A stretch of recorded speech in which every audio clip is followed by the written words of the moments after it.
먼저는 복습을 좀 해야겠죠. 우리 지난 시간의 내용과 연결됩니다. 지난 시간에 이제 갈라디아서 2장 전체를 이렇게 한번 싹 다뤘는데 그 2장의 주된 내용은 사실 이런 것이었죠. 이제 믿음이라는 그 수단으로 우리의 삶의 방식과 우리의 존재가 달라졌다라는 것을 얘기했습니다.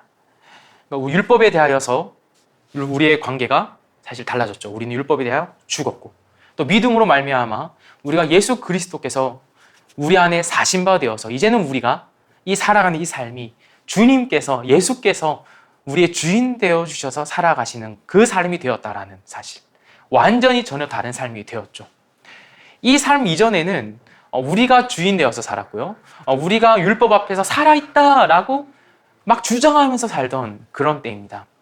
내가 이 율법의 여러 가지 요소들을 지킬 수 있다, 지키고 있다. 난 이것으로 내 의를 삼는다, 내 공로가 된다. 이것으로 나는 선한 사람이다. 라고 스스로 어느 정도는 확신하고 살았다라는 거예요.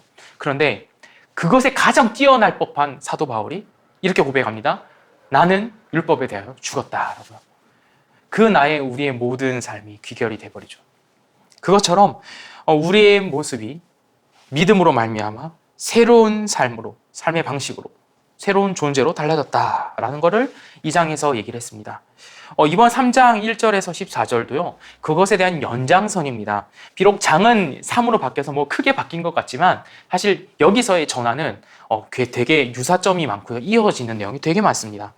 다른 점이 있다면 이전에는 믿음이라는 수단으로 이제 우리의 존재와 우리의 삶의 방식이 모든 것이 달라졌다라는 것을 얘기했다면 이제 믿음과 이제 자연스럽게 연결되는 것이 바로 성령 하나님이거든요. 이제는 믿음으로 말미암아 됐던 것과 동시에 이제는 성령으로 말미암아 우리가 그리스도와 함께 연합하여 교제하며 사는 삶이 되었다라는 것을 얘기를 하기 시작합니다. 그래서 오늘 갈라디아서 3장 1절에서 6절까지를 먼저 다룰 텐데요. 이 1절에서 6절까지는요. 이 믿음과 성령 하나님에 대한 이 관계를 얘기를 합니다. 자, 먼저 1절. 자, 읽지 않았기 때문에 한번 1절에서 6절을 제가 한번 봉독하겠습니다. 어리석은 갈라디아 사람들이여, 예수 그리스도께서 십자가에 못 박히신 모습이 여러분의 눈앞에 선한데 누가 여러분을 홀렸습니까? 나는 여러분에게서 이 한 가지만을 알고 싶습니다. 여러분은 율법을 행하는 행위로 성령을 받았습니까? 그렇지 않으면 믿음의 소식을 들어서 성령을 받았습니까? 여러분은 그렇게도 어리석습니까? 성령으로 시작하였다가 이제 와서는 육체로 끝마치려고 합니까? 여러분의 그 많은 체험은 다 허사가 되었다는 말입니까? 참말로 허사였습니까? 하나님께서 여러분에게 성령을 주시고 여러분 가운데서 기적을 행하시는 것은 여러분이 율법을 행하기 때문입니까? 아니면 믿음의 소식을 듣기 때문입니까? 그렇지 않으면 여러분이 복음을 듣고 믿어서 그렇게 하신 것입니까? 그것은 아브라함이 하나님을 믿으니 하나님께서 그것을 의로운 일로 여겨주셨다는 것과 같습니다.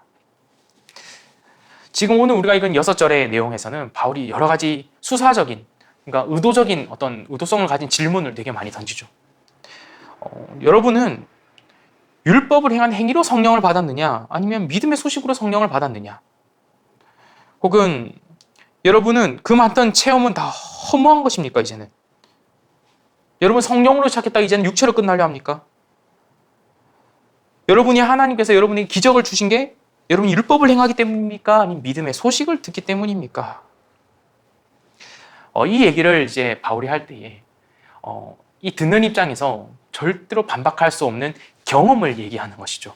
지금 바울은 경험을 통해서 그간 이 갈라디아 교인들도 하나님의 그 은혜의 복음을 믿었던 사람들이기 때문에 그것으로부터 출발을 분명히 했던 사람들이기 때문에 하나님의 그 일하심을 봐왔고 또 내적으로 외적으로 성령 하나님의 일하신 역사를 교회적으로도 개인적으로 다 경험해 왔다라는 겁니다. 그 경험을 다시 끄집어오면서 그 경험들이 율법으로 말미암았던 것이냐 아니면 듣고 믿음으로 됐던 것이냐라고 질문하고 있는 겁니다. 그들의 입장에서 율법으로 그들이 하나님 성령께서 우리에게 오신 것이고 또 하나님의 역사를 우리가 율법을 이뤄냈던 그 행위를 통하여서 하나님이 우리에게 어떤 역사를 이루신 것이다 라고 말을 할 수가 있을까요? 아니요. 없어요. 왜냐하면 이들도 그 당시에 율법을 대단하게 잘 지키는 사람들이 아니었기 때문에 그렇습니다. 자기 자신들이 더 잘 알아요. 하나님의 율법을 자신들이 온전히 순종하지 못했다라는 것을 압니다. 그 자신의 그 과거의 우리의 표현을 하면 나름 찌질했던 모습들, 그것들을 내가 온전하게 남들에게 막 이렇게 자랑스럽게 대단하게 누군가에게 모두가 다 나를 존경할 만하게 그렇게 율법을 순종하며 살았던 그런 종교적 열심이 있는 사람들이 아니었다라는 것이 전제가 되어 있어요. 그렇기 때문에 그 사실을 또 너무 잘 알고 있기 때문에 바울은 그들의 그 경험을 통하여서 얘기를 하고 있는 겁니다. 그럼에도 불구하고 하나님께서 그들에게 성령 하나님을 보내주셨고, 그럼에도 불구하고 하나님께서 성령 하나님의 역사를 그들에게 보이신 것이죠. 그 일들이 자신들에게 머릿속에 기억되고 있으니 어떻게 이거를 반박할 수 있겠습니까? 그래서 1절에서 조금 더 자세하게 들어가면 1절에서는 이렇게 시작합니다. 어리석도다라고 얘기를 해요. 어리석도다. 여러분, 어리석다라고 하면 단순하게 좀 바보 같다 이렇게 의미를 생각하기 쉬운데, 사실 이 원문에서 표현한 이 어리석음에 대한 표현은 단순한 우둔함에 대한 것이 아닙니다. 이것은 의도적으로 내가 생각하지 않으려는 것, 내가 고민하지 않는 것, 상고하지 않는 것, 지적으로 내가 이 지성을 갖고 있지만 이 의도적으로 이 지성을 쓰지 않는 것, 그러니까 지적인 태만이죠.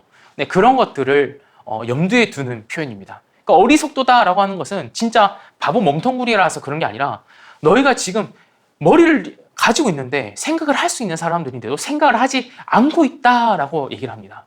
그러면서 사도 바울은 1절에서 그렇게 던지고 나서 생각할 수 있도록 질문을 던지기 시작한 게 아까 제가 말씀드렸던 그런 질문들이었던 겁니다.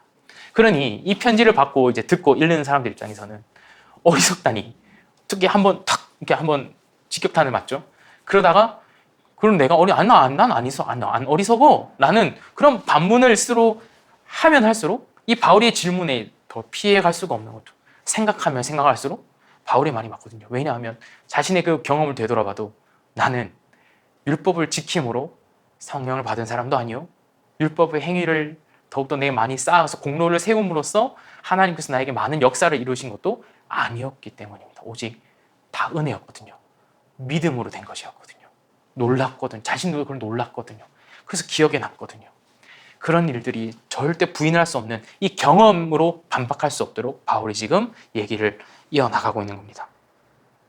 근데 우리도 마찬가지입니다. 사실 우리도 분명히 내적으로 외적으로 이제 예수 그리스도를 영접하고 주님을 나의 주님이라고 고백한 이후에도 여러 가지 경험을 해왔을 거예요. 과거에 정말 사소한 것까지도 정말 주님이 행하신 것이다.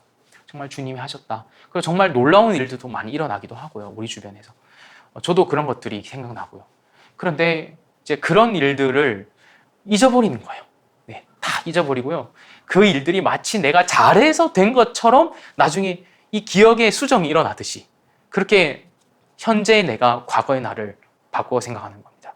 그리고 지금의 나는 그러면 그 율법의 행위를 내가 나의 힘으로 할 수 있는 더 많은 근거들을 나의 이 신앙생활에 갖다 붙이면서 나의 나됨을 더 증명해내고 자랑하게 되겠죠.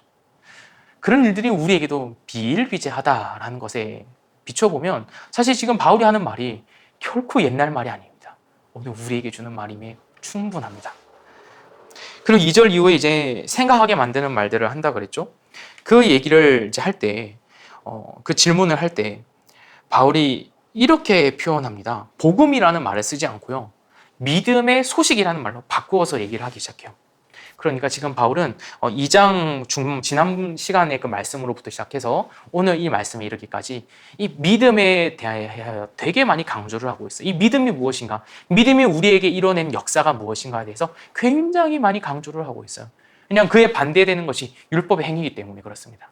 그러니까 율법의 행위에 대한 반대로 이 믿음을 재차 강조하여서 복음의 다른 이름인 믿음의 소식이라는 말로 지금 사람들이 얘기를 하고 있는 거죠. 너희가 믿음의 소식을 듣고 하나님께서 그 들음으로 인하여서 너에게 역사를 하신 것이다 라는 것. 너희가 믿음의 소식을 들음으로 인하여서, 결국 너희가 믿음으로 인하여서, 우리가 믿음을 가짐으로 인하여서, 그것 예수 그리스도를 믿음으로 인하여서 성령 하나님께서 우리에게 오신 바 된 것. 그렇게 믿음으로 이어져 나갑니다. 그리고 바울은 이제 4절에서 이렇게도 말합니다. 그 많은 너희의 체험들이 다 허사였는가? 아무것도 아닌 것인가? 이렇게 물어요. 그렇게 쉽게 인정하기 쉽지 않죠. 어떤 체험들이었는지는 구체적으로 나타나 있지 않아요. 성경의 다른 책을 비교해 봤을 때 정황상 이제 갈라디아 교인들이 숱한 이 믿음으로 인한 복음으로 인한 박해를 받았다라는 정황도 있는데, 어쨌든 이 갈라디아서 내에서는 박해만이 아니라 어떤 좋았던 일도 다 포함될 수 있다라고 보여집니다. 어쨌든 여러 가지 성령 하나님께서 행하신, 하나님이 우리에게 행하신 여러 가지 체험들이 있었던 것 같아요.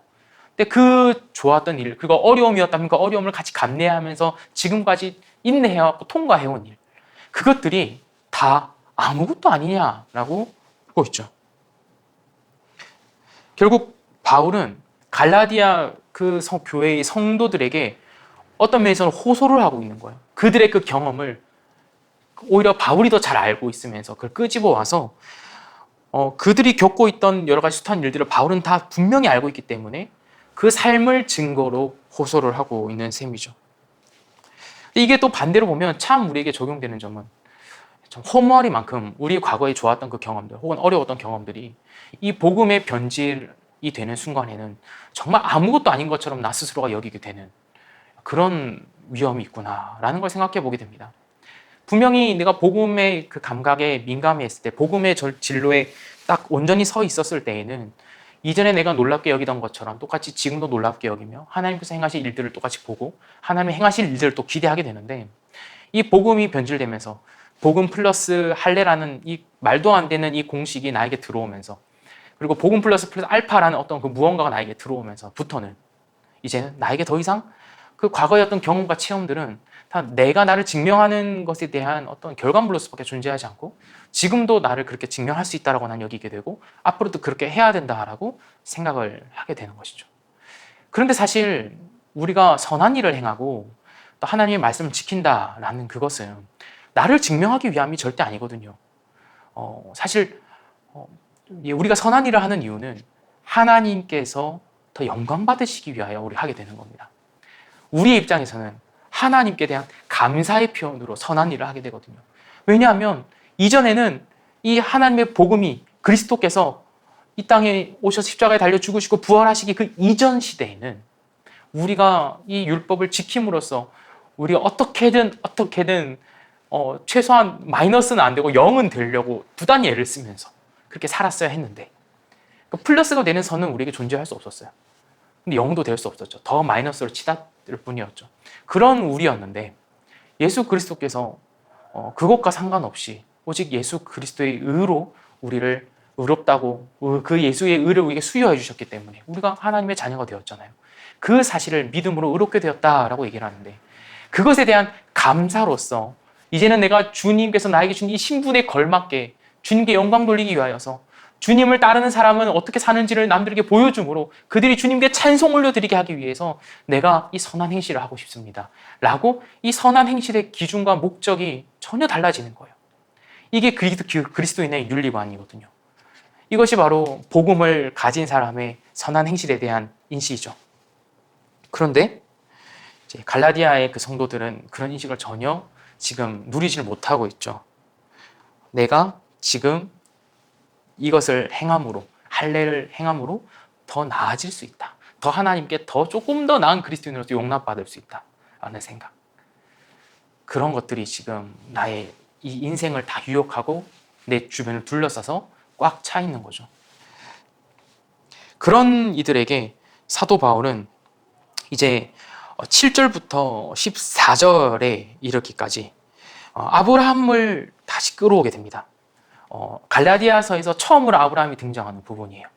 근데 왜 아브라함이 등장할까? 이 사람 질문을 던져볼 필요가 있어요. 여러분, 아브라함이 어떤 사람일까요? 거기에 힌트가 있습니다. 아브라함은 유대 민족의 조상입니다. 조상 중에도 최고 조상. 하나님이 아브라함이 얼마나 많은 복을 주셨는지 몰라요. 약속을 엄청나게 주셨습니다. 내가 너로 말미암아 수많은 후손을 너에게 줄 것이다. 내가 너에게 땅을 어마무시하게 줄 거야. 너로 인하여 이 한 나라를 세울 거야. 이 아브라함 너로 인하여 너가 진짜 이 민족의 아버지다. 내 이름처럼 널 그렇게 만들어 줄 거야. 라는 약속을 하나님이 하셨거든요. 근데 이제 오늘 갈라디아서에서도 쭉 나오지만 그 약속은 바로, 물론 그 아브라함 생애에도 어느 정도 일부분 그림자처럼 이루어졌지만 그것이 본질적으로 완전히 이루어진 그때는 예수 그리스도를 통하여 이루어진다라는 사실을 바울이 얘기를 합니다. 그런데 이제 할례를 강조하는 사람들, 유대교 사람들 그것을 인정하지 않죠. 그렇기 때문에 이 아브라함을 나의 이 신앙의 공로의 기준으로 삼습니다. 내가 행위를 다 수많은 율법들이 있는데 유대인들도 압니다. 내가 이 율법을 온전히 100% 지킬 수 없다는 걸 알아요. 어떻게 그 많은 거를 하루도 빠짐없이 다 지킬 수 있나요? 사람이 실수할 수 있잖아요. 그 정도는 다 압니다. 그런데 그 빈틈을 누가 메워준다 생각하냐면 아브라함이 메워준다 생각합니다. 아브라함이 가지고 있는 그 믿음의 공로, 아브라함이 쌓아두었던 그 축적되어 놓은 그 공로를 아브라함의 후손들이 다 받을 수 있다고 생각해요. 그래서 그 유대의 민족성이 아주 중요한 그 구원의 포인트인 겁니다. 아브라함의 후손이 되는 것이 정말 민족적 구원의 최고의 조건인 것이죠. 엄청난 메리트인 것이죠. 그래서 결코 그 유대교 전통을 따르는 이들의 입장에서는 아브라함을 결코 포기할 수 없는 거예요. 그런 이들에게 복음서에서 예수님이 하나의 비판을 하셨죠. 내가 이 땅바닥에 있는 돌들로도 아브라함이 되게 할 수 있다라는 식의 발언을 하시죠. 그 말을 듣는 유대인들은 충격을 받는 엄청난 내용인 것입니다. 완전히 자신이 믿어왔던 것들을 그 정반대에서 무너뜨리는 예수님의 말씀이었던 것이죠. 바울도 아브라함이 유대교 전통에 있는 사람들이 그렇게 중요한 인물이라는 것을 모를 리가 없죠. 유대교에 정통한 유대교 박사인데요. 그래서 이 아브라함을 끌어옵니다. 그리고 이 아브라함의 그 행적이 나타나는 이 창세기의 스토리를 많이 인용하고 또 구약의 여러 구절들을 인용하면서 아브라함도 율법의 행위로 구원받은 게 아니라 의롭다함을 받은 게 아니라 아브라함도 믿음으로 의롭다함을 받았다라는 것을 피력하기 시작합니다. 그게 바로 7절에서 14절에 나타나는 내용입니다. 제가 한번 7절부터 읽어볼게요. 그러므로 믿음에서 난 사람들이야말로 아브라함의 자손임을 여러분은 아십시오. 또 하나님께서 이방 사람을 믿음에 근거하여 의롭다고 여겨주신다는 것을 성경은 미리 알고서 아브라함에게 모든 민족이 너로 말미암아 복을 받을 것이다 하는 기쁜 소식을 미리 전하였습니다. 그러므로 믿음에서 난 사람들은 믿음을 가진 아브라함과 함께 복을 받습니다. 율법의 행위에 근거하여 살려고 하는 사람은 누구나 다 저주 아래에 있습니다. 기록된 바 율법책에 기록된 모든 것을 계속하여 행하지 않는 사람은 다 저주 아래에 있다 하였습니다. 하나님 앞에서는 율법으로는 아무도 의롭게 되지 못한다는 것이 명백합니다. 의인은 믿음으로 살 것이다 하였기 때문입니다. 그러나 율법은 믿음에서 생긴 것이 아닙니다. 오히려 율법의 일을 행하는 사람은 그 일로 살 것이다 하였습니다. 그리스도께서 우리를 위하여 저주를 받은 사람이 되심으로써 우리를 율법의 저주에서 속량해 주셨습니다. 기록된 바 나무에 달린 자는 모두 저주를 받은 자이다 하였기 때문입니다. 그것은 아브라함에게 내리신 복을 그리스도 예수 안에서 이방 사람에게 미치게 하시고 우리로 하여금 믿음으로 말미암아 약속하신 성령을 받게 하시려는 것입니다. 아멘. 자, 이 아브라함을 인용하면서 그 인용하는 구약의 구절들, 그 핵심을 구약의 구절들 따라가 보면 정말 반박할 수가 없습니다. 이 구약의 정통한 이 바울의 해석이 정말 탁월하다라는 것을 우리는 발견하게 되는데요. 먼저는 이미 아브라함이 이방인들을 염두에 둔 말씀을 받았다라는 것을 바울이 얘기를 해요. 벌써부터 유대교 전통을 따르는 이들에게는 충격적인데요. 그리고 할례를 추종했던 사람들의 입장에서도 너무 충격적인데, 아브라함이 이방인들을 위한 말씀을 받았다고? 근데 그 말씀이 정말로 있죠. 바로 모든 민족이 너로 말미암아 복을 받을 것이다 라는 것. 모든 민족이거든요. 한 민족, 이스라엘 민족이 아닌 모든 민족.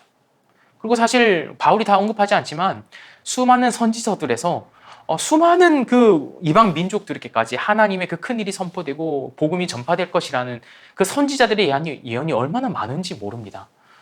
그런데 어쨌든 그것은 차치하고 이 아브라함만 딱 끄집어서 얘기를 하죠. 아브라함도 마찬가지였던 것입니다. 모든 민족이 너로 말미암아 복을 받을 것이다. 그러면 유대교 전통을 따르는 사람들 입장에서는 이게 이해가 안 되는 거예요. 모든 민족이 아브라함 유대인의 복을 이상한데? 그러면 그 모든 민족, 그 이방 사람들도 유대인이 되어야 된다는 것인데 그럴 수 있나? 라고 생각을 하는 거죠. 왜냐하면 완전하게 유대인이 되는 방법은 사실 유대교 율법상 그런 게 없거든요. 어느 정도까지는 용인이 됩니다. 할례를 받고 하는 그 이방인들도 유대인들과 동행했다라는 기록이 창세기 초기부터 계속 등장을 합니다. 그런데 똑같이 동등한 입장에 섰다라는 그런 느낌은 전혀 아니에요. 때문에 받아들일 수가 없죠. 그런데 반박할 수도 없어요. 아브라함이 실제로 그런 이방에 대한 약속을 받았으니까요. 또 하나 구절은 의로운 자는 율법으로 산다라고 해야 맞는데, 바울이 인용하고 있는 하박국 2장 4절의 말씀은 이렇게 말하죠. 의인은 믿음으로 산다라고요.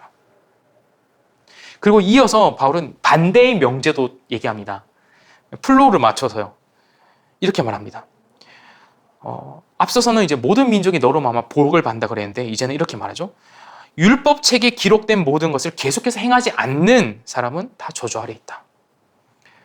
그러니까 앞서서는 너로 말미암아 다 모든 민족이 복을 받는다 그랬는데, 다 이제 율법으로는 그 율법에 기록된 것을 행하지 않는 사람은 다 저주를 받는다. 그러니까 확 포괄해 버리죠. 근데 이게 신명기 말씀에 있습니다. 그리고 이어서 앞에 하박국 9절과 또 플로가 맞듯 율법의 일을 행하는 사람은 어떻게 산다고 하면 그 일로 산다. 그러니까 일, work. 네. 그러니까 율법의 그 일을 그 행하는 것으로 살 것이다. 그러니까 율법의 일을 온전히 행해야만이 살아있는 자로서 선다라는 그런 의미로도 해석할 수 있죠. 그러니까 결국 율법 아래에서는 그 일을 온전히 그 일을 행해야만이 살아있는 자가 될 수밖에 없는, 계속 그 일을 행해야만 하는 그런 굴레에 빠져들어가게 되는 그런 얘기를 이미 레위기에서 했었습니다. 그러고 나서 그 율법이 얼마나 저주와 연결되는지 그것까지도 지금 성경이 얘기를 하고 있는데, 아브라함은 그 율법의 굴레에서 조금 더 빠져나올 수 없는 우리를 만들어 놓고서, 그런 갈라디아 교인들을 만들어 놓고서 이제는 이렇게 말합니다. 율법의 저주로부터 우리가 완전히 벗어날 수 있는 길을 하나 딱 소개하는데, 나무에 달린 자는 모두 저주를 받은 자이다. 이것도 앞에 그 율법에 기록된 모든 것을 계속해서 행하지 않는 사람은 다 저주 아래 있다는 것과 맥이 같죠. 이것도 역시 모두 저주를 받은 자이다라고 하는데 조건이 있습니다. 나무에 달린 자. 이게 신명기 말씀입니다. 신명기 말씀에 이런 저주에 대한 얘기가 있는데, 이 저주의 플로우에서 갑자기 사도 바울은 그리스도를 등장시킵니다. 그리고 그리스도를 등장시키면서 이 나무에 달린 바 되신 이 의미가 바로 예수 그리스도의 십자가를 상상하게 만드는 그 흐름으로 쫙 이어져 나갑니다. 그러니까 지금 바울은 아브라함을 통하여서 그들이 유대교 전통을 따르고자 하는 이들이 생각하는 그 아브라함을 온전히 성경적 의미인 이방 민족, 그 복음적 의미인 아브라함으로 다시 가져오면서, 반대로 너희들이 원하는 그 율법의 굴레가 얼마나 저주스러운 것인지를 얘기를 하면서, 그리고 거기서부터 모두가 다 똑같이 저주 아래 있다는 것을 포괄해서 얘기해버리면서 유일한 딱 한 가지의 구멍을 딱 뚫어주는 겁니다. 딱 하나의 빛을 구멍을 뚫면서 딱 비춰주는데, 그게 바로 나무에 달린 자마다 다 저주 아래 있는데 그 나무에 달린 자가 바로 그리스도 예수이시다 라고 얘기를 이어가는 겁니다. 그리고 이 13절에서 이제 이 그리스도 나무에 달린 자는 모두 저주를 받은 이 인용을 하기 시작하는데요. 이 13장 13절의 원문에 조금 더 정확한 표현을 하면요. 예수 그리스도께서 13절을 제가 다시 한번 읽어보겠습니다. 그리스도께서 우리를 위하여 저주를 받은 사람이 되심으로써 우리를 율법의 저주에서 속량해 주셨습니다 라고 얘기를 해요. 그러니 이 그리스도께서 우리를 위하여 저주를 받은 사람이 되었다라는 말을 조금 더 원문에 각밖에 표현하면 이렇게 표현합니다. 예수님께서 저주가 되셨다라고. 이게 조금 더 그 느낌에 맞는 표현이에요. 이건 정말 놀랍죠. 예수 그리스도께서 죄가 없으신 하나님이신데 그분 자체가 저주가 되셨다라는 정말 극악한 표현을 그 그리스도께로 돌려버리는 거죠. 이게 왜 중요하냐면요. 이 유대교를 따르고자 하는 할례의 유혹에 빠져들어가는 자들은 예수 그리스도를 믿었을 때, 지난번에 한번 나눈 적이 있지만, 예수 그리스도를 믿는다라고 하면 그들의 입장에서는 내가 율법으로 의롭다함을 받아야 되는데 그 율법을 무시하고 예수로만 의롭다함을 받는 것이 도저히 그들의 입장에서 이해가 안 되니까 자꾸 그들은 예수의 이름으로 의롭다함을 받는 것이 아니라 율법이 없어진 거니까 그러면 난 계속 이제 죄인이 될 수밖에 없네? 라고만 생각하는 거예요. 그런데 그 생각을 여기 다 포함해 버리는 겁니다. 예수 그리스도께서 완전히 죄가 되어버리신 거예요. 저주가 되어버리신 거예요. 그분 자체께서. 이때까지 유대교 전통을 따르는 자들은 내가 하나님 앞에서 죄인으로 드러나는 것을 나는 용납할 수 없어. 나는 율법으로 어느 정도 지켜서 이 할례를 행함으로써 하나님 앞에서 좀 떳떳한 사람이 되고 싶어. 라는 그런 논지를 좀 갖고 있었는데 오히려 그 죄에 대한 걱정과 고민을 누가 다 들고 가버리신지 오늘 본문이 말하죠. 바로 그리스도 예수께서 다 그 저주를 짊어지신다라는 겁니다. 이거는 마치 바울이 언급하진 않지만 이사야서 53장 6절에 있는 것처럼 예수께서 우리의 모든 저주스러운 죄를 짊어지셔서 저주 그 자체가 되어버리신 것과도 아주 일맥상통하죠. 왜냐하면 그 이사야 말씀에서 이렇게 말하기 때문이거든요. 우리 무리의 죄악을 그에게 담당시키셨다라고요.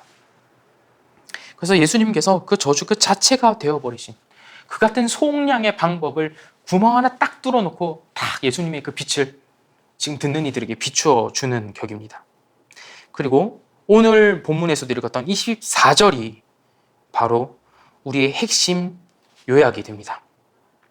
24절을 너무 중요한 요약이라서 제가 다시 한번 읽어볼게요. 그것은 아브라함에게 내리신 복을 그리스도 예수 안에서 이방 사람에게 미치게 하시고 우리로 하여금 믿음으로 말미암아 약속하신 성령을 받게 하시려는 것입니다. 그러니까 두 가지의 선이 있는 거죠.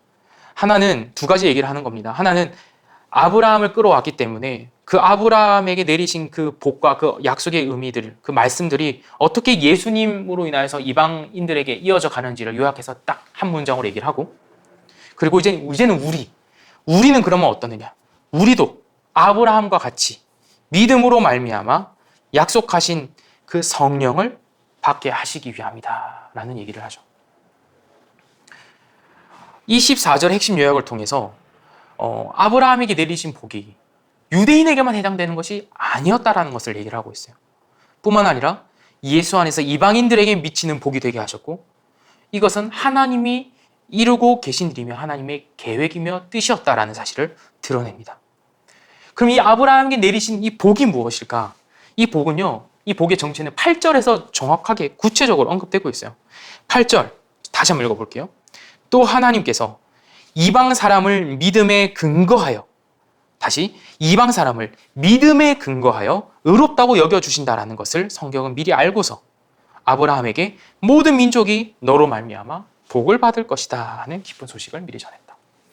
여기서 복은 무엇인가요?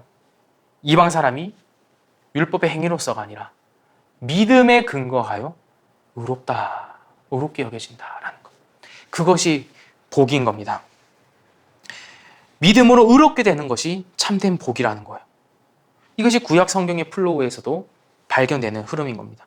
따라서 바울은 24절의 핵심 요약을 통해서 우리에게 일어난 일은 무엇이냐? 바로 그것이 하반절에 있던 것입니다. 믿음이라는 그 수단으로 믿음을 통해서 약속하신 성령을 우리에게 받게 하신다. 성령을 받게 하신다라는 것. 약속하신 성령을 받게 하신다. 예수님께서 성령이 오시리라 약속하시고 예수님께서 승천을 하셨습니다.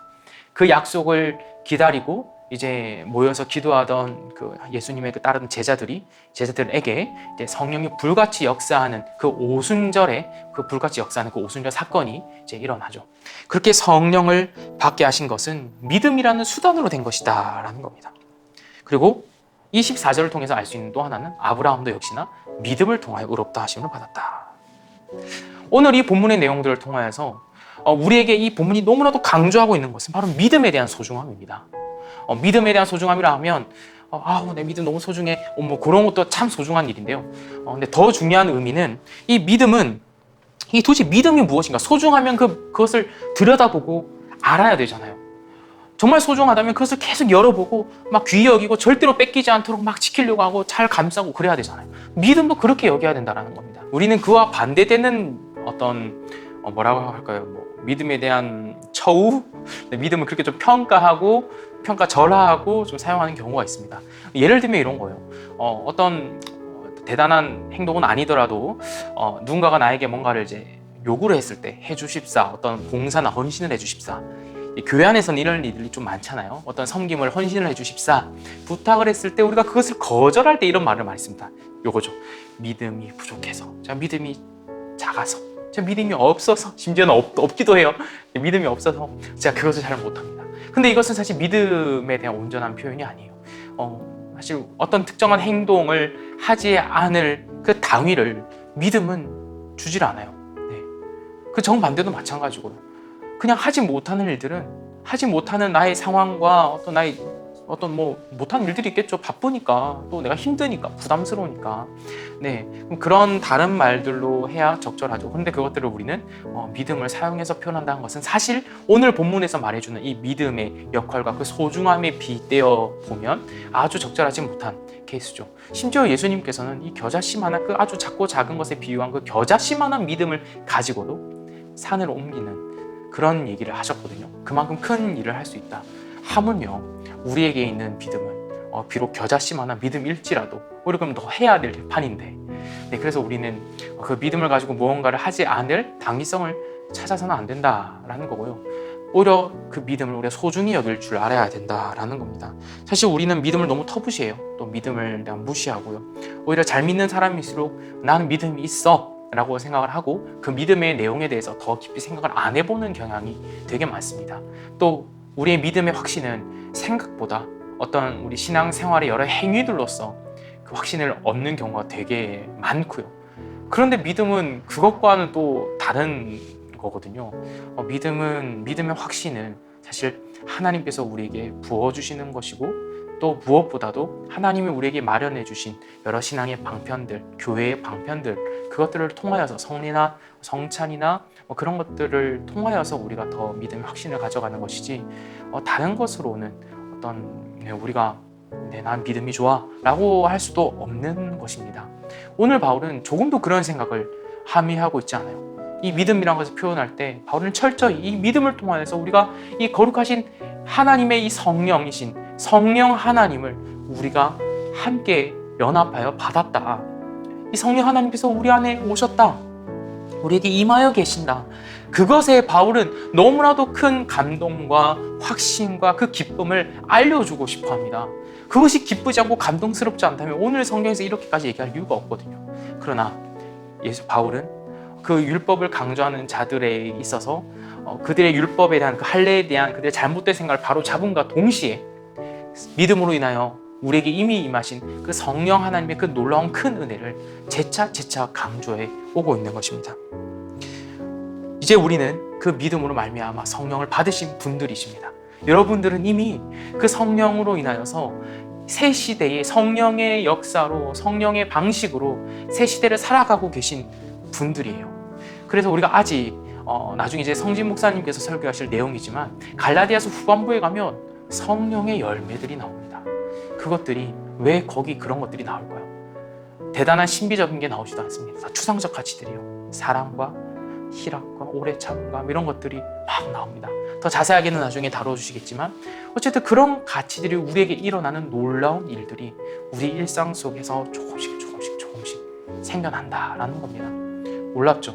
우리가 율법이 없으면 그런 일들을 못할 줄 알았는데 오히려 정반대로 더 하나님 나라의 질서에 걸맞는, 하나님 나라의 신분에 걸맞는 그 같은 성령의 열매들을 우리가 마구마구 그 사랑을 마구마구 남들에게 나눠주게 이르는 그런 모습들이 나타나게 되는 역사가 있다라는 것입니다.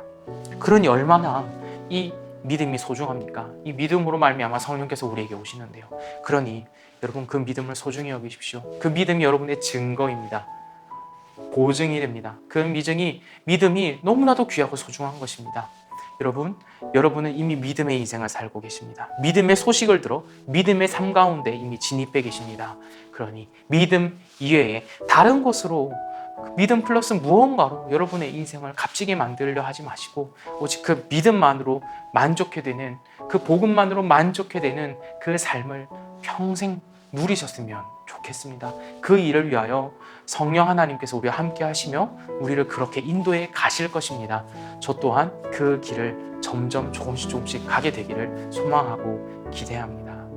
우리가 함께 기도했으면 좋겠습니다. 들은 말씀을 가지고, 그리고 혹은 내가 또 생각나는 나의 일들이 있다면 또 그것을 내어놓으면서 또 기도했으면 좋겠고요. 특별히 또 기도 제목을 원하시는 경우에는 이것을 위해 기도했으면 좋겠어요.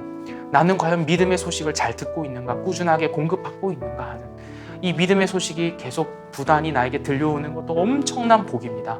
그런데 믿음의 소식을 듣지 못하는 경우가 생각보다 많아요. 오히려 그 반대되는 율법주의적인 소식들을 듣게 되는 경우가 되게 많습니다. 그것에 내가 충족할 수 있으면 나는 떳떳해지고요. 그 얘기를 들었을 때 충족할 수 없으면 나는 한없이 쪼그라듭니다. 근데 하나님은 우리를 그렇게 만드시는 분이 아니에요. 우리의 나의 나됨 오직 나의 안에 살아계신 예수 그리스도로 인하여 된 것이잖아요. 그러니 믿음의 소식을 날마다 들을 수 있게 해달라고 그것을 바라고 소원합시다. 이 기도가 정말 큰 기도입니다. 얼마나 쉽게 바랄 수 없는 기도인지 모릅니다. 허나 오늘 이 시간 이 기회를 빌어 믿음의 소식을, 복음을 내가 날마다 듣게 해달라고, 성령 하나님께서 내 안에서 역사하시는 일들을 내가 많이 알게 해달라고, 그것을 경험하게 해달라고, 이 시간 그것을 기도합시다. 주님께서 바라시는 것을 이 시간 함께 기도합시다. 주 예수 그리스도의 은혜와 하나님의 사랑과 성령 하나님의 교통하심이 우리 모든 빈님들과 영원히 함께 있을 것입니다. 아멘.